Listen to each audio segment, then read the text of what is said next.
¿Qué tal? Buenas noches de nuevo. También hoy arrancamos nueva temporada de Ágora. Teníamos ganas sobre esta hora. Seguimos en 7 Televalencia apostando por el análisis, las claves de la actualidad valenciana, reflexión, sobre todo con objetividad y pluralidad política. Serán las banderas que también esta temporada vamos a ondear en este programa llamado Ágora. El éxito del programa, ya saben, los colaboradores, periodistas, diputados, alcaldes, personalidades del mundo empresarial, político y social de la Comunitat Valenciana, una temporada más pasarán por estos estudios, sobre todo para hablar de lo que nos interesa a los valencianos. Comenzamos, primer Ágora de la temporada, y nos rodeamos de 4 directores de importantes medios de comunicación valencianos. Nos gusta tenerlos cerca, desde su punto de vista, cómo analizan lo que estamos viviendo en la Comunitat Valenciana. Les presento, esta noche está con nosotros el director del Mundo Comunitat Valenciana, Xavi Borràs. Buenas noches. Hola, buenas noches. Y gracias por estar con nosotros. Gracias a vosotros. Se presenta una temporada apasionante en lo político, ¿no? A priori. Bueno, temporada, no sé si la temporada.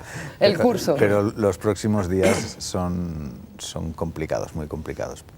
No solo para nosotros, obviamente, sino para el país, para los ciudadanos de Cataluña y para el resto de España. También para los valencianos por aquello de la vecindad, ¿no? Y de la distinto prisma con que se interpretan las cosas que pasan en Cataluña. Bueno, pues con preocupación, sin duda alguna, este tema que vamos a abordar, no en profundidad, pero sí que será nuestro arranque. Está con nosotros el delegado en Valencia de La Vanguardia. Por cierto, nos visita por primera vez ahora Salvador Enguís. Buenas noches. Hola, buenas noches, buenas noches. Esperemos que tenga la oportunidad de también acompañarnos en esta temporada. Muy bien, encantado. Con preocupación, como decía Xavi Borràs. Sí, es una situación muy inquietante. Es posiblemente la crisis institucional en España más importante desde la transición política. Entonces, y además sin que tengamos claro cuáles son las soluciones, ¿no? Que es lo peor en estos casos. Bueno, pues lo abordaremos también esta noche. Salvador, bienvenido. Gracias. Director del grupo El Periódico de Aquí, habitual de Ágora, está esta noche con nosotros.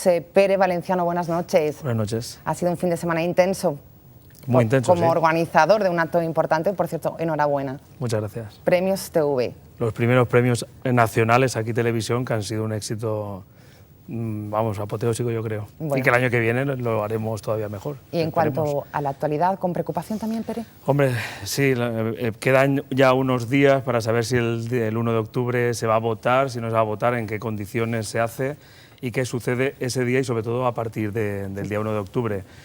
Yo espero que no llegue la sangre al río. Bueno, pues esperemos que así sea. Bienvenido también, Pere. Muchas gracias. Es director también, en este caso, de un medio de comunicación que acaba de nacer en la Comunitat Valenciana, Es Diario. Álvaro Errazu, buenas noches. ¿Qué tal? Muy buenas noches. Enhorabuena por ese nacimiento, que siempre es una alegría. Muchas gracias. Muchas Muchas gracias, porque siempre es necesario, bueno claro. que nazcan nuevos medios de comunicación. Yo creo que eso es bueno para la pluralidad y es bueno para la información. Y sobre todo porque queremos hacer periodismo desde el diario, ¿no? Periodismo que es fundamentalmente ser críticos, ¿no? Y esa es nuestra vocación, poder informar y poder informar desde todos los prismas de vista. Claro. Bueno, pues les deseamos muchísima suerte. Con preocupación también, la misma pregunta le hago a Álvaro. Vamos a ver, es lógico que estemos preocupados en España, en Cataluña sobre todo, porque va a tener repercusiones a todos los niveles. Pero va a tener repercusiones no el domingo, no el lunes, yo creo que ya las tiene. Y por lo tanto, ese análisis que se hace de a ver qué va a pasar luego, yo creo que podemos repensar qué está pasando ya y qué se puede hacer ya. El pasado está pasado, es decir, pero en estos momentos se pueden hacer cosas. Y el diálogo es fundamental para intentar no entrar en un callejón sin salida que será bastante más complejo. Bueno, pues arrancamos por aquí nuestro tema de inicio hoy en el primer Ágora de la temporada. Hoy insistía en ello el presidente de la Generalitat de Cataluña, Carles Puigdemont, que se va a celebrar un referéndum en Cataluña el primer día de octubre, pese a la suspensión por el Tribunal Constitucional. Salvador Enguís, ¿nos sorprende las declaraciones? ¿Sorprende? ¿Cuál es la última hora que nos llega? Bueno, la última hora la tenemos todos, ¿no? Es la posición de Puigdemont, que es una posición muy enrocada. Claro, aquí la pregunta es ver en qué condiciones se va a poder celebrar este referéndum, porque las medidas que ha tomado el gobierno español cuesta creer que este referéndum se pueda adoptar las medidas con las garantías necesarias para, entre comillas, ser creíble, ¿no?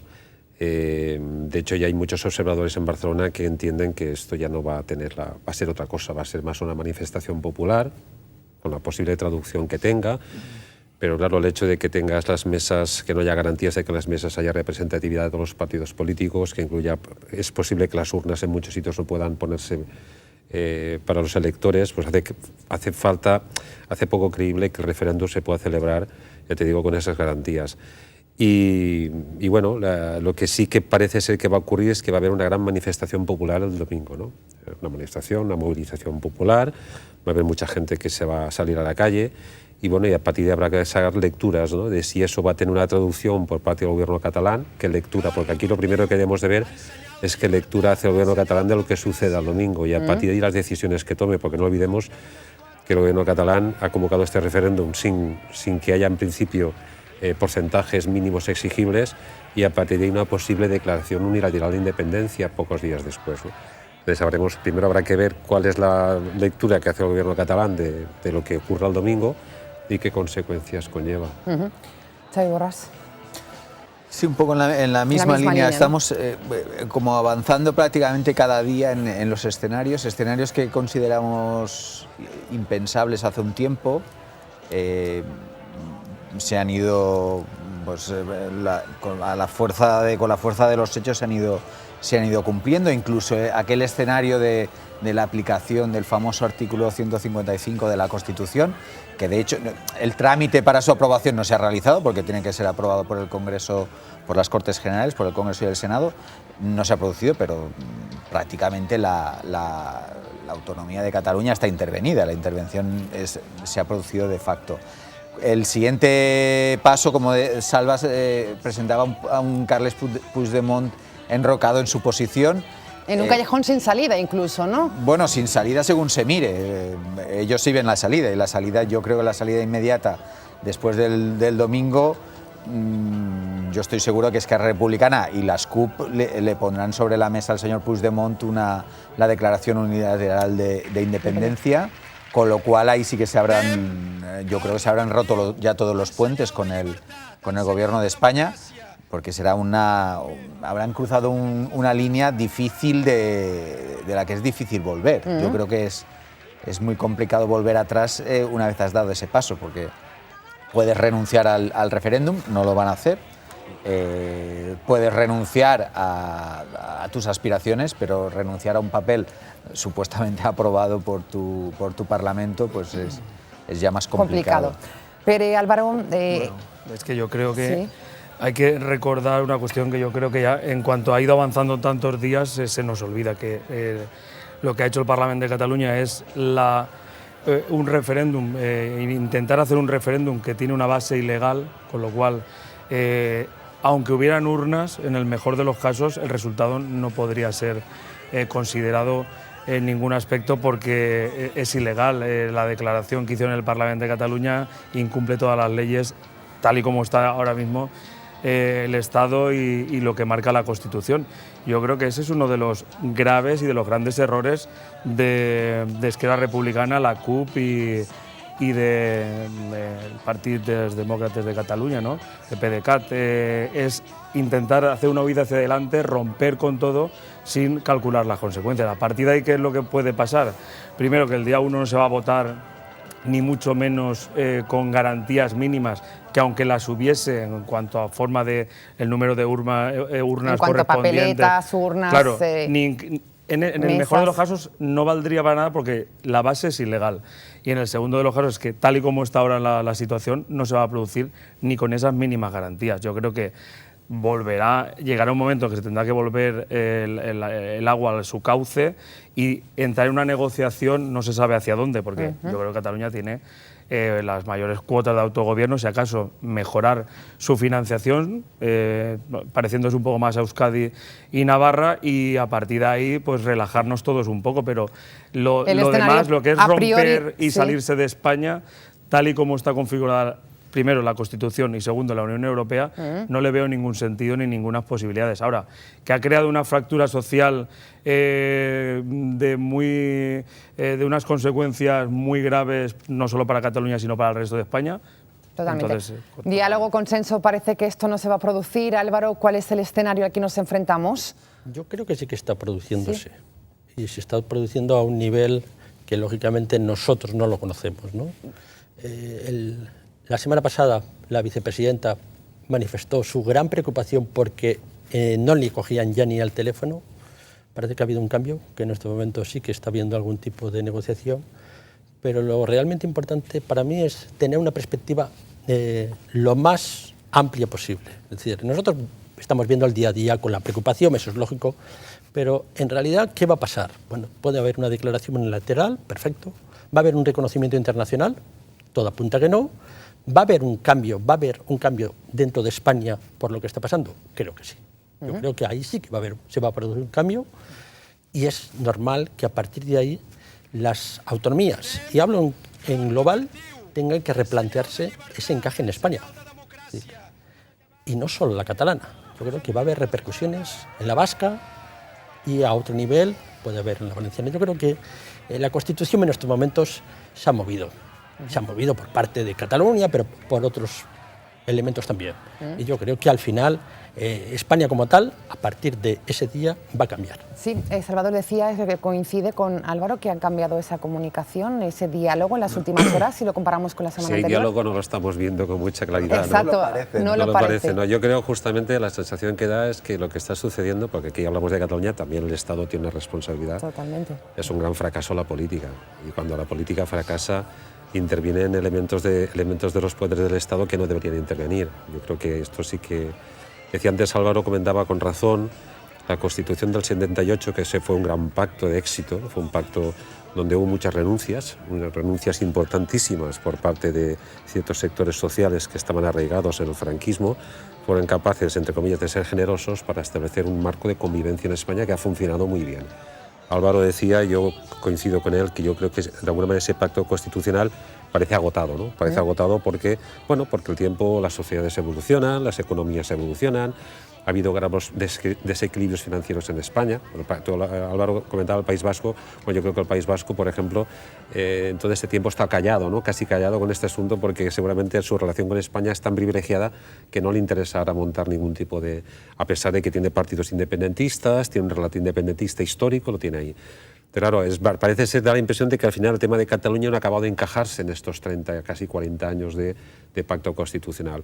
Y seguramente habrá que mirar soluciones. La pregunta que me hago yo, si los interlocutores que hay ahora mismo, tanto en el Estado como en Cataluña, son los interlocutores válidos para ser capaces de, digamos, de desarmar este conflicto, sentarse en una mesa y decir, oiga, vamos a hablar, ya sea de manera bilateral, que yo me preocuparía como valenciano porque nos acabaría perjudicando, o de manera multilateral, teniendo en cuenta las aspiraciones nacionales de Cataluña, ¿no?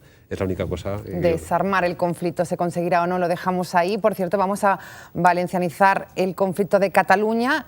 Nos trasladamos al pasado viernes, era la rueda de prensa del Consell, en la que, como nos tiene acostumbrados, comparecía la vicepresidenta Mónica Oltra, y precisamente el director que tenemos aquí de La Vanguardia le hacía una pregunta. El delegado Salvador Enguís, ¿qué le preguntaba a Mónica Oltra? No, yo creo que a partir de que en Compromís ha habido diferentes posiciones en esta historia, fuimos varios compañeros, estaba Héctor también del Mundo, estábamos ahí preguntando, y al final un poco lo que quisimos averiguar si ella era partidaria de desconvocar el referéndum del día 1-0, un poco porque Mónica insistió mucho en la necesidad de que todos dieran 2 pasos atrás, de que nadie acudiera con apriorismos a una negociación, y bueno, y al final nos reconoció, sí, nos reconoció que ella era partidaria. Contestaba esto a la pregunta de Salvador Enguís. Perquè si uno diu, me siento a la taula si no hay referéndum, i ara te diu, solo me siento a la taula si n'hi ha referéndum, pues en realitat estan dient el mateix, però al revés. Vull dir que l'actitud és la mateixa. Val? Perquè, claro, uns poden anar en el 80% que diu no sé què i els altres van al 80% que diu no sé menys. I així n'hi ha massa 80%, al meu entendre. I el que cal és fer un exercici de responsabilitat Jo, independent de les seves paraules, una vegada donada la decisió constitucional i el fet de que vostè diga de que no cal anar en apriorismes, que és bo donar 2 passos enrere, sentar-se a dialogar, que és bo no ser cabuig, estic interpretant les seves paraules que vostè diu, bueno, no estaria de més que un renunci a fer el referèndum i l'altre comença a entendre que hi ha solucions polítiques per al tema català. Li pregunto per no errar després en la interpretació. Gràcies. Que un renuncia a fer el referèndum el 1 d'octubre, sí. Claro.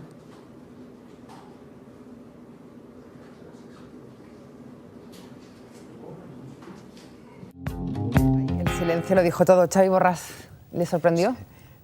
Sorprende el tono porque bueno, a quienes conocemos o seguimos más o menos las ruedas de prensa o las intervenciones de Mónica Oltra cuando estaba en la oposición y cuando fue nombrada vicepresidenta, sabemos que es una mujer con vigor, que siempre habla claro, con fuerza, y aquí, sinceramente, no era muy creíble su posición, sinceramente. Es verdad que ella siempre se ha definido como una no nacionalista, aunque siempre ha tenido posiciones pues, a favor del derecho a la autodeterminación, del derecho a decidir, y precisamente por el tono que empleó, yo no estaba en esa rueda de prensa, es verdad, pero yo creo que por el tono empleado, Salva se vio obligado a hacer prácticamente una interpretación ahí en directo de sus palabras, es verdad, porque para no errar en la interpretación posterior de lo que estaba diciendo la vicepresidenta. Yo la vi poco convencida, es verdad, yo creo que ella está de alguna manera más próxima a las tesis de la Generalitat, que sintoniza mejor con esas ideas que con el presidente del gobierno, con Mariano Rajoy, que prácticamente yo creo que no tiene ninguna sintonía, ninguna afinidad. Ahora, es verdad que ella representa dentro de Compromís una posición algo más moderada que lo de una parte importante, que es una de las 3 patas de Compromís, que es el Bloc Nacionalista, cuyos dirigentes no renuncian y prácticamente, bueno, en redes sociales se pudo ver, ¿no? Y ahí la cabeza visible un poco es el presidente de las Cortes, el señor Morera. Que ha incendiado un poco las declaraciones que realiza Mónica Oltra en Compromís. Sí, pero bueno, tampoco descubre nada, es decir, su posición tampoco ha cambiado. Está claro. La novedad era un poco lo que estaba planteando la vicepresidenta. Yo creo que sí que hay una novedad importante. A ver. Primero, una es la vicepresidenta del gobierno y Enric Morera es el presidente de las Cortes. Claro, no es lo mismo manifestarse desde la oposición o desde una formación política que no ocupando esos puestos de responsabilidad. Que ella lo dijo con poca convicción, no, ella lo dijo de un tono como si no quisiera, pero sí que quiero. Y yo creo que lo tenía muy calculado y sabía que esa reacción se iba a producir. Vamos a ver, evidentemente, si conocemos un poquito la historia, ella proviene de un sector que nunca ha sido nacionalista. No, otra cosa es que sí que crean en un sistema de autonomías, de derechos, bueno, bien, pero nunca ha sido nacionalista. ¿Su papel cuál es? Yo creo. Su papel, ella quiere mantener un papel institucional, y por lo tanto eso rebaja lo que es ese énfasis cuando uno está en la oposición, ¿no? Se modera un poco de alguna manera. Más que el papel institucional, yo creo que son aspiraciones personales legítimas políticas de la para aguantar en el cargo. No para aguantar en el cargo, sino para abrazar una posición algo más mayoritaria en la sociedad valenciana, que se entienda mejor en la sociedad valenciana. Cuando hay un bipartito es peligroso ser portavoz y no sabemos si habla en calidad de gobierno valenciano, en calidad de Mónica Oltra o en calidad de representante destacada de Compromís. Entonces, de ahí que las palabras de Mónica Oltra hayan generado tantos comentarios, especialmente dentro de la formación de Compromís. Sí.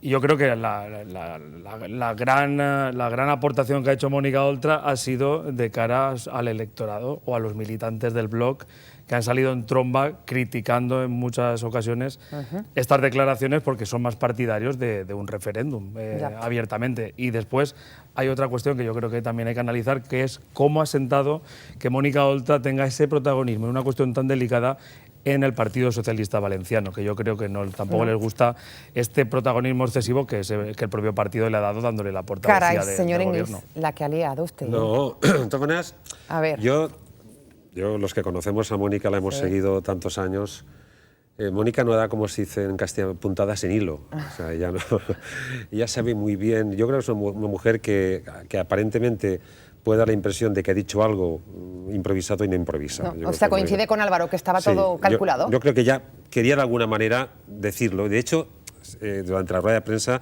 ella ya lo está diciendo. Lo que pasa es que no lo dice con tanta claridad. Ella está diciendo que den 2 pasos atrás, que no haya priorismos, que se sientan a hablar.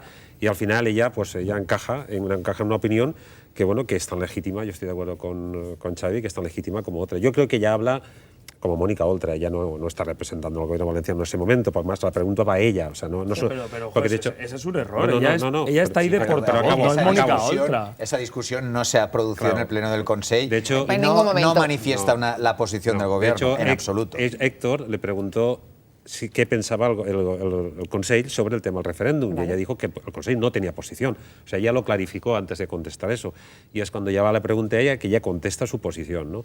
Y después, porque ella enlaza eso, yo creo que es un argumento que me parece válido, en una idea muy importante, y es que el referéndum catalán está ocultando completamente los problemas de otras autonomías como la valenciana. Y es verdad. Es decir, en estos momentos Ximo Puig le ha destrozado el relato completamente. Ximo Puig ahora va a Madrid.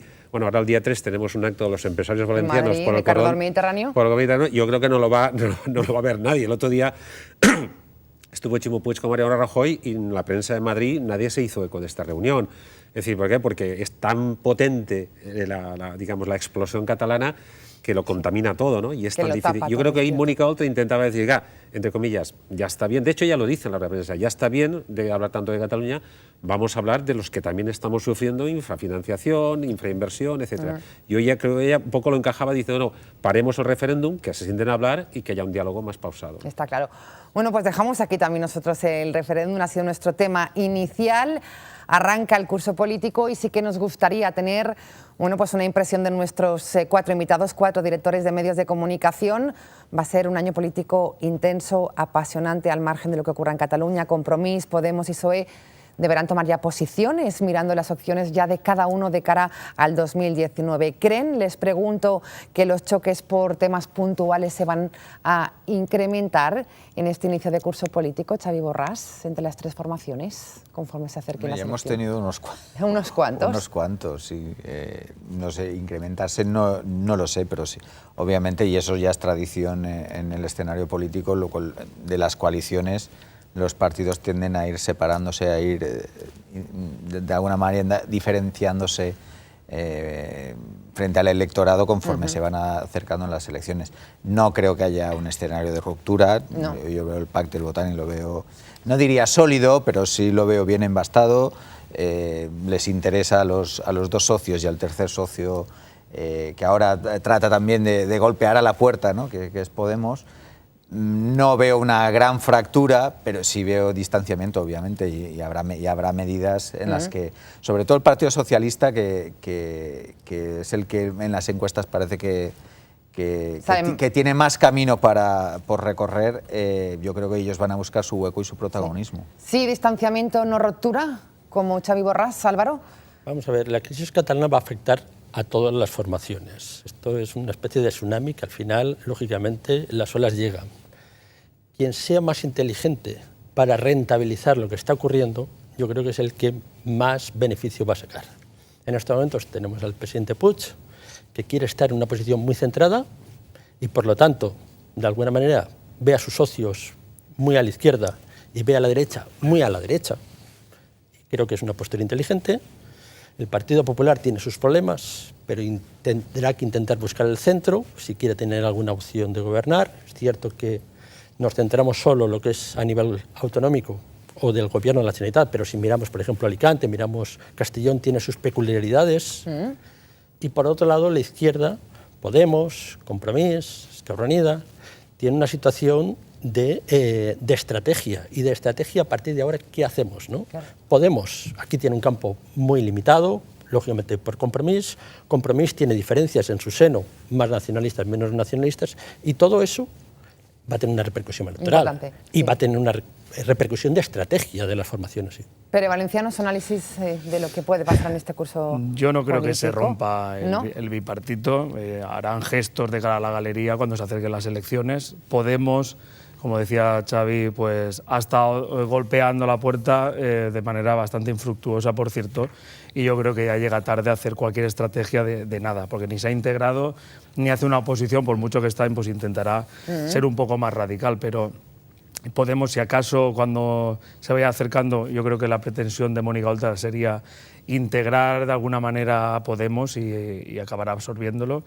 Pero la clave, por no tampoco repetirme, yo creo que va a estar en la provincia y la ciudad de Valencia. La ciudad de Valencia es fundamental para conseguir un buen resultado en la Generalitat Valenciana, porque es una población muy amplia, y ahí es donde la figura de Joan Ribó es fundamental. Yo creo que si la oposición, el resto de partidos quiere trasladar el éxito a las autonómicas, tendrán que pasar por el desgaste de Joan Ribó, que no tiene ninguno, porque todo el que se está desgastando son los concejales que él los respalda y apoyan cualquier decisión que han tomado, tanto lo del bus, aparcar el taxi, el carril bici en su momento, o cualquier problema en las fallas, pero los que pagan y se desgastan son Pérez Fuset y Giuseppe Grecci. Y Joan Ribó yo creo que es la figura a batir políticamente, ¿sí? Y en la provincia de Valencia el Partido Popular, si quiere tener alguna opción, que lo tiene muy complicado, es que supere el tiempo de gestora y que se reconstruya, cosa que yo creo que, por cierto, no le va a dar tiempo. ¿Coincide Salvador Enguís con este análisis? Bueno, yo lo que sí que creo que estamos ya en pre-campaña electoral del 2019. Eso ¿sí? Ya para empezar. Y después a mí hay dos vectores que a mí me parecen muy interesantes, ¿no? Por uno, yo creo, como decía Xavi, yo al partido que veo que tiene el relato político menos definido es al PSPB. Es el que veo. Pues el Compromís más o menos ha definido muy bien su relato. Te puede gustar o no, pero Compromís sí que de cara a su electorado y de cara a la opinión pública ha identificado muy bien cuáles son sus prioridades, ¿no? Yo he visto el PSPB estos 2 años que le he visto un poco navegar en unas aguas muy complicadas, ¿no? Posicionándose en cuestiones como el plurilingüismo con cierta incomodidad, intentando, como decía Álvaro, centrarse, pero es difícil centrarse cuando tienes unos socios de gobierno que te van empujando a acatamiento de posiciones. Por lo tanto, yo creo que para mí uno de los aspectos más interesantes en esta pre-campaña va a ser qué va a hacer el PSPB en los próximos 2 años, y de hecho en su congreso ya dio algunos pasos interesantes para, entre comillas, valencianizar el partido. No sé si le puede funcionar o no. Y después en la derecha sí que veo que hay también un doble relato entre PP y Ciudadanos, porque los dos quieren ocupar un espacio, de hecho, si nos damos cuenta, están manteniendo posiciones muy similares de oposición al Consell, y ver si el PP es capaz, y en eso coincido con Pere, si es capaz de recuperar un poco el aire o la energía que yo le veo perdida desde el 2015. Le veo perdida especialmente en las grandes capitales, no solamente en Valencia, sino el PP es un partido que ha perdido gran parte del voto urbano que era el suyo. Ver si es capaz, y Isabel Bonich y su equipo, de reactivarse, y coincido con Pere que hay una pepita de oro que es la Ciudad de Valencia. O sea, tú no puedes ganar las elecciones autonómicas si no tienes una gran representatividad en la Ciudad de Valencia, que representa el 23 o 24% de los votos totales, ¿no? Entonces aquí yo sí que veo que en la Ciudad de Valencia el PP lo ve muy flojo, ¿no? Podemos decir, lo veo con que no tiene presencia, y encima tiene un partido pues contaminado por la corrupción, etcétera. Por lo tanto, yo creo, para mí es muy interesante ver en los próximos meses. Yo creo que los relatos están muy definidos, excepto en el caso del PSPP de cara al 2019. Bueno, pues una interesante reflexión, sin duda alguna, de lo que puede pasar en este curso político. Arrancado la temporada política, el curso político, con esa tasa turística. Seguro que lo han escuchado. Sí a la tasa turística, no a la tasa turística, modelo balear, modelo catalano. Y precisamente el presidente de la Generalitat ha hecho declaraciones al respecto en la misma línea. Dice que Ximo Puig ha afirmado que si se implanta sería un impuesto sobre el alojamiento turístico, debería ser desde el diálogo y desde el ámbito local. Xavi Borràs, una tasa que no ha sentado muy bien a los grandes protagonistas, al mundo empresarial turístico. ¿Se llevará a cabo finalmente esta tasa? Complicado, ¿no? En estos presupuestos yo lo veo ya imposible. En los próximos quizás. También es verdad que la proximidad electoral puede condicionar el debate, pero yo creo que el debate está abierto y a mí me parece saludable, me parece sano, me parece que aquí andamos faltos de este tipo de debates que implican a muchos elementos de la sociedad, en el mundo económico, en el mundo político. No me gustan los apriorismos, no me gusta el no porque no, y tampoco el sí porque sí. Yo creo que yo tampoco tengo la posición muy definida, sinceramente, no la tengo muy clara. Sí que tengo claro que personalmente que una un impuesto, una tasa, no condiciona mis vacaciones, no condiciona el destino al que yo viajo. Entiendo a los hoteleros, sobre todo a los hoteleros de Benidorm, que tienen el problema de que ellos tienen abierto todo el año, entonces tienen que buscar ajustar muchísimo los precios y una variación de esos precios sí que les puede afectar directamente. De ahí la animadversión, la radicalidad con la que han tomado la bandera del no. Y bueno, y luego hay pues el lío habitual en el Consell. No solo en el Consell, sino en una parte del Consell, que es el Partido Socialista, que está absolutamente dividido. Es decir, el secretario autonómico de Turismo claramente no. El presidente de la Generalitat, que hoy parecía más favorable, al menos a abrir ese debate, en otros momentos se ha mostrado absolutamente en contra. Yo creo que en función del día y cómo se despierte, pues está más a favor o más en contra. El portavoz parlamentario del Partido Socialista, el señor Manolo Mata, absolutamente ferviente defensor de la tasa, y en función de cómo vayas preguntando, pues unos sí, otros no. Vamos a ver lo que decía precisamente en torno a este tema el presidente de la Diputación, Jorge Rodríguez, sobre la tasa que tanta polémica está generando en los últimos días. Conscients de que és un tema que requereix de consens i sobretot perquè són conscients de que la política impositiva no és una qüestió menor, és una qüestió que té transcendència, que per tant ha de ser analitzada, jo crec que amb molt de deteniment, especialment quan afecta a un sector que suposa una part tan important del PIB com suposa el turisme per al cas valencià, i a més jo crec que el que és més important és que sobretot el sector també siga partícip. No? Jo crec que no podem fer res contra els interessos d'un sector primordial a la nostra comunitat com és el sector turístic. Pere Valenciano. Sí, yo sí tengo definida la postura. Es una opinión mía, claro. Primero, vamos a analizar que el secretario autonómico de Turismo dice no a la tasa. Y Francesc Colomer precisamente es un referente. No solo porque lo está haciendo muy bien, sino porque ha sido alcalde de una localidad eminentemente turística. Todo el sector del turismo está en contra de la tasa. Vamos a basarnos primero en estas opiniones que yo creo que son las primeras a tener en cuenta. ¿Por qué no a la tasa? Yo creo que una tasa turística se debe imponer en zonas donde hay una masificación turística y se quiere pues controlar de alguna manera o derivar ese dinero a mejorar algunas cuestiones del sector o el medio ambiente. ¿De acuerdo? En Cataluña y las Islas Baleares hay un problema muy claro por la masificación. Tienen tal éxito turístico que tienen que hacer alguna actuación al respecto. Sin embargo, la Comunidad Valenciana, muy a nuestro pesar, aunque tenemos cada vez más éxito turístico, tenemos mucho que recorrer, tenemos mucho camino por recorrer. Ni tenemos problemas de pisos turísticos ilegales al nivel de Cataluña o las Baleares, ni mucho menos tenemos Valencia, por decir alguna ciudad que es un referente, invadida de turistas todos los días, a excepción del centro y 4 zonas más. Desde ese punto de vista yo creo que la tasa turística debe ser una herramienta para corregir o mejorar, pero cuando hay un problema. Analicémosla de aquí 10 o 20 años, yo creo que ahora no es el momento para poner ninguna tasa. A ver. Vamos a ver, los valencianos tenemos un problema con el turismo, que son los apartamentos ilegales. ¿Sí? Ese es el grave problema que tenemos en estos momentos que hay que abordar. ¿Se va a aplicar una tasa turística también a los apartamentos ilegales? Es absurdo, ¿no? Absurdo. Yo creo que es bueno que Podemos tenga una reunión con OSBE, con la patronal hotelera de Benidorm, que es la más potente. Creo que eso es muy saludable. Y por lo tanto lo que habrá que analizar es qué tipo de tasa turística se va a implantar, si es que se va a implantar. Es decir, se ha hablado de un modelo catalán, un modelo de Barcelona, otro modelo, ¿no? Puede haber otros tipos de modelo. Sí. Por lo tanto, no a una tasa turística cuando no se sabe cuál es la propuesta. Ni las características. Bueno, pues no me parece un poco aventurado. Eso sí, el tema de los apartamentos ilegales, yo creo que es el grave problema que tenemos en el turismo en este momento. Bueno, que nos daría para otro programa. Salvador, por pulsar tasa turística sí, tasa turística no. Yo creo que es un tema muy complicado. Yo solamente contaré un hecho. Yo viajo mucho últimamente a Barcelona por razones de trabajo. ¿Sí? Y Barcelona, cuando vas al hotel, en Barcelona pagas una tasa, creo que son 3 euros al día por persona, si no recuerdo mal.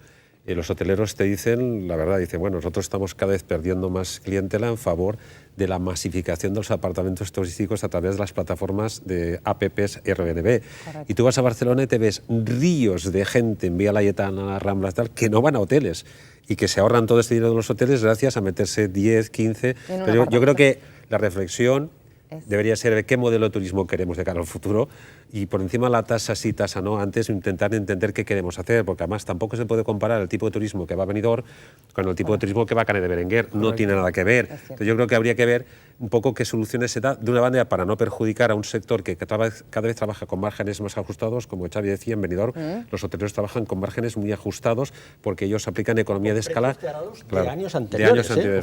Claro. Y hay que ver también, estoy de acuerdo, que a lo mejor habría que buscar de alguna manera, entre comillas, que los turistas en algunas zonas ayudaran a mejorar las condiciones en las que se viven esas zonas, porque hay riesgo, como está pasando en Barcelona, como pasa en las islas. Yo hoy estaba con un amigo que está en Mallorca, me estaba diciendo que aquello es terrible, ¿no? O te vas a Ámsterdam y es lo mismo, es terrible, ¿no? Sí, pero en ese caso, es un caso, teóricamente, si fuera un factor disuasorio, como plantea Pere... Pero no disuades a la gente, porque esta gente va a pisos por eso turísticos. Soy escéptico al respecto. Pero es que en la Comunidad Valenciana, salvando 2 o 3 destinos muy consolidados y muy importantes, no ofrecemos, salvando la riqueza, me gustaría a mí que Valencia ofreciera lo mismo que ofrece Barcelona. Si tú a Valencia le pones una tasa y comparas Barcelona y Valencia, lógicamente la tasa de 3 euros en Valencia, igual mucha gente puede pensar, para lo que ofrecen 3 euros es mucho todos los días. Disuasorio, yo creo, en mi opinión, bueno, básicamente hay 2. Uno, los precios, y el 2, la calidad. Y ahí iríamos un poco en las reflexiones que ambos hacían, ¿no?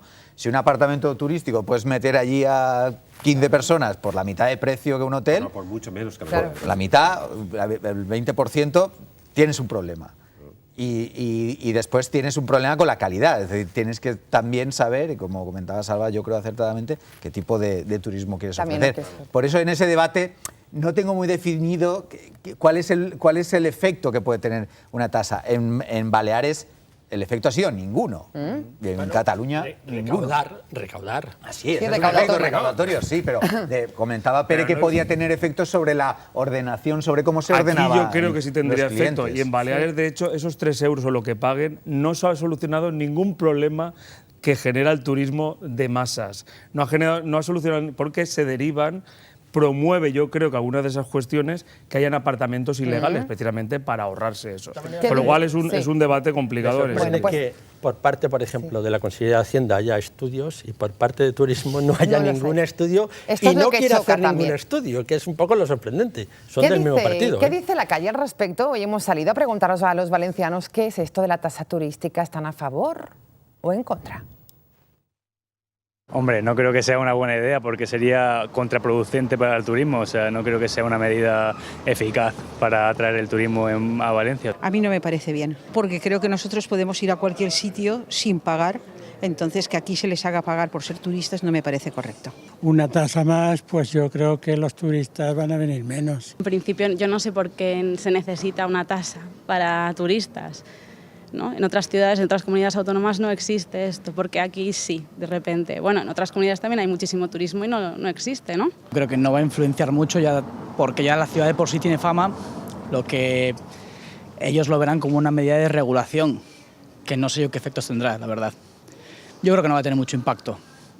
La calle lo tiene claro, en contra de esta tasa turística, también porque no hay esa información, como hemos dicho anteriormente, para valorarlo. Bueno, pues dejamos aquí la tasa turística, entramos en la recta final, nos quedan muy pocos minutos, pero me gustaría abordar con nuestros invitados a punto y con una pregunta muy clara. ¿Se cumplirán los plazos de apertura anunciados? 2 nombres en esta mesa, Salvador Enguís y Pere Valenciano.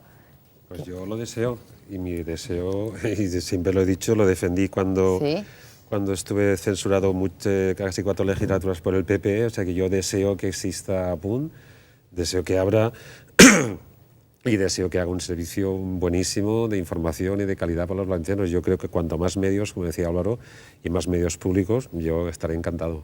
¿Pere Valenciano? Yo deseo que se abra lo antes posible, nunca se debe haber cerrado Canal No, lo que sí, y por supuesto que haga servicio público en valenciano de calidad, eso yo creo que lo defendemos todos, por lo menos todos los que tenemos buen criterio, pero yo creo que ha nacido repitiendo errores del pasado en cuanto a todos los procesos de contrataciones, empezando por el propio de la directora general, y después con todos los procesos la Unión de Periodistas va a presentar un recurso. Yo creo que hay bastantes sombras en el inicio que pueden perjudicar el arranque en condiciones y con garantías de la radiotelevisión pública. No es incompatible desear que se abra rápido con que se haga de la mejor manera posible, lo mismo que critiqué con el Partido Popular. A ver, nosotros los cuatro somos periodistas y deseamos todos, claro. No es que lo deseemos, sino que tenemos una posición que a lo mejor es distinta a la que pueden tener los espectadores es cierto. En general. Porque nosotros también hablamos mucho de nuestra profesión, de cómo se está seleccionando los profesionales que allí van a trabajar, de cómo se ha tratado a los trabajadores que en su día estuvieron. Hemos hablado mucho de la manipulación en su día, nos preocupa la manipulación que pueda venir en el futuro y por eso estamos preocupados de cómo se están construyendo los cimientos. Yo creo que a la población en general, no diré le importa un comino, pero casi. Yo creo que es un debate muy periodístico, político. Muy de periodistas y muy de políticos, que es sano, es saludable, porque de cómo se construya, luego tendremos la casa más o menos sólida. Nosotros en El Mundo defendimos en su día la conveniencia de cerrar Canal Nou, es una posición conocida. Nosotros entendíamos que aquella decisión podía abrir un debate respecto a las televisiones autonómicas en el resto de España. No fue así, es decir, se cerró Canal Nou y no pasó nada ni en TV3, ni en Canal Sur, ni en la televisión vasca, no pasó nada ni en televisión española. No hubo un cambio de modelo, no hubo una reflexión ni siquiera sobre el modelo, con lo cual yo creo que es legítimo cambiar de posición. Vamos a esperar a que nazca la nueva televisión y entonces estaremos en posición de criticarla. Y la sociedad en general también, los espectadores, por supuesto. Álvaro. Yo creo que fue un error cerrar Canal Nou, pero también es verdad que llevaba una deriva que no era útil para la sociedad. Por lo tanto, que nazca un medio que sea útil, o si no, no va a tener el apoyo social, y eso es lo más importante.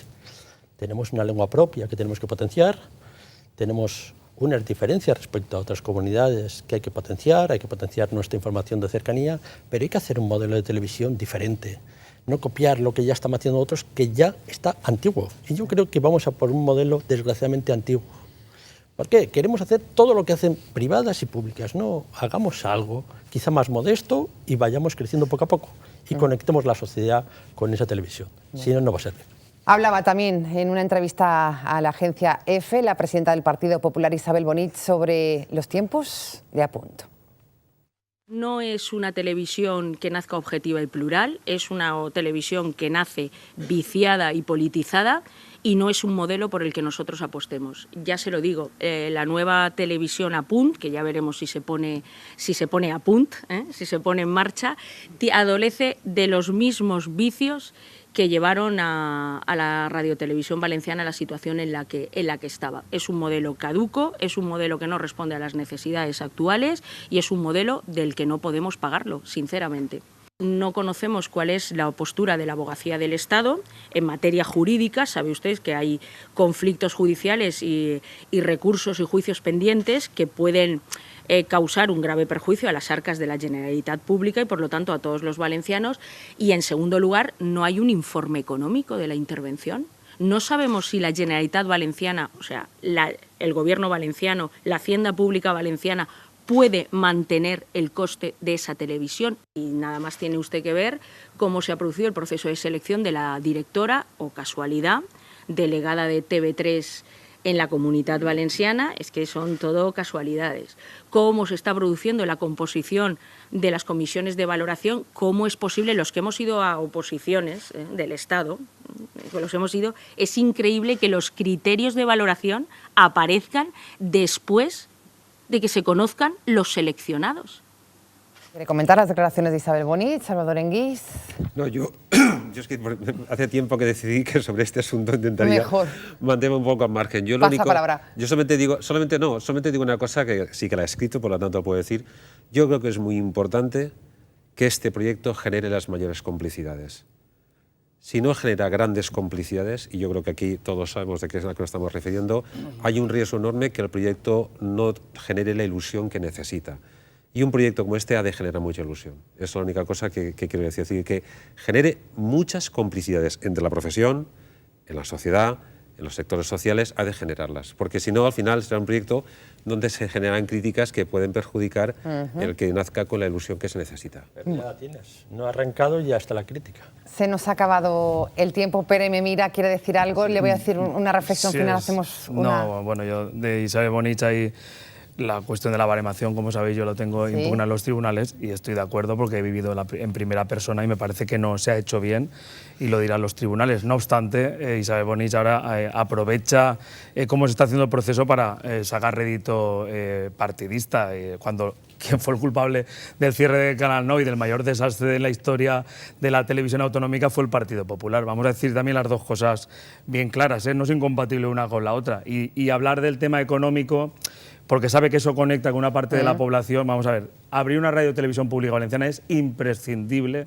para vertebrar y para potenciar nuestra lengua, con lo cual es que eso no admite ninguna discusión. Claro. Lo que se hizo mal fue inflar Canal 9, matarla, dejar tirados a los trabajadores y ahora los que vienen nuevos empezar un proceso mal iniciado. Bueno, pues nos vamos a ir. Les voy a pedir una palabra a nuestros 4 invitados de todo lo que hemos hablado, que no ha sido poco. Empezamos por Cataluña, tasa turística, nuevo curso político y APUN. Empezamos por Álvaro Errazú, director de Diario Comunidad Valenciana. Comunidad Valenciana, su reflexión final de esta noche, ¿cuál sería? Muy breve. Yo creo que inteligencia, mesura y diálogo. Gracias, Álvaro. Buenas noches. Pere Valenciano, su reflexión. Bueno, yo creo que después del 1 de octubre habrá que poner todos de nuestra parte, el Gobierno central y Cataluña, para volver a encajar todo el sistema, que no llegue la sangre al río. Gracias, director del periódico, del grupo del periódico Aquí. Buenas noches, Xavi Borràs. Yo en todos los asuntos que hemos tratado, yo pediría una cosita y es altura intelectual, por favor, en cualquiera de estos asuntos. Gracias, director del Mundo Comunidad Valenciana, Xavi Borràs. Salvador Engui, su reflexión. Bueno, que vuelva la política. Gracias, delegado en Valencia de La Vanguardia. Buenas noches. Buenas noches. Gracias a los 4 por haber estado con nosotros en este arranque de temporada. Les esperamos pronto. Mañana volvemos, como siempre, a la misma hora. Arrancamos de nuevo Ágora. Les espero sobre 9:10, 9:15, hablando de lo que nos interesa a los valencianos. Mañana con 4 diputados autonómicos. No se lo pierdan. Buenas noches. Bona nit.